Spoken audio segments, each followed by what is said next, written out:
Kumusta mga kaboxing? This is Boy Kalawang TV. So reaction video lang po tayo dito sa naganap na pangalawang press conference nila Canelo Alvarez at Terence Bud Crawford na ginanap po kanina sa Riyadh, Saudi Arabia. At sa kanila nga po naganap na press con kanina mga idol. Sinabi nga po ni Canelo kay Turki Al-Sheikh na kailangan daw nito paliitan ang ring na gagamitin nila ni Terence Crawford sa laban sa darating na buwan ng September 13 upang masiguro po niya na hindi tatakbo at iiwas si Terence Crawford sa kanilang laban. Kaya dahil po sa sinabi na yan ni Canelo Alvarez kay Terence Crawford, ay gumanti naman po si Terence Crawford sa sinabi sa kanya ni Canelo, dahil sinabi nito na ang tanging dahilan daw kung bakit sinabi ni Canelo na tatakbo siya sa ibabaw ng ring sa kanilang laban dahil gugulong po daw ang ulo nito sa ibabaw ng lona, at ito po daw ang katotohanan na mangyayari. Turkey, you need to put a small ring, the smaller ring in the. The only, hey Matt. Yeah. The only running that I'm gonna be doing is running upside his head, and I can assure you that. Facts. And he got a big head too.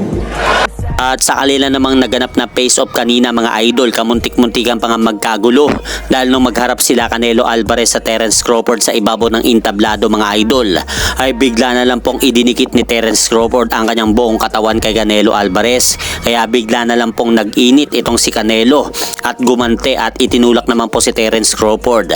Kaya kamuntik-muntikan pa nga pong magkagulo sa kanilang naging press conference kanina sa Riyadh, Saudi Arabia. At buti na lang po mga idol, pumagit na itong si CEO Mixed Martial Arts Promoter Dana White, kaya kumalma nga po ang dalawa.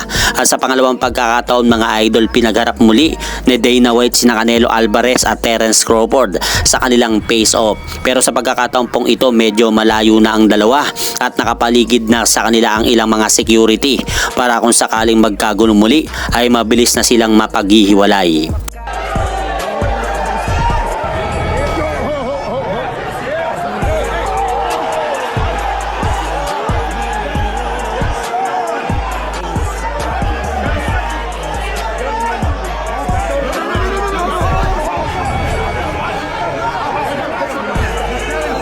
Kaya abangan na lang po natin mga idol ang laban nila Canelo Alvarez at Terence Crawford sa darating na September 13 na gaganapin sa Allegiant Stadium, Las Vegas, Nevada.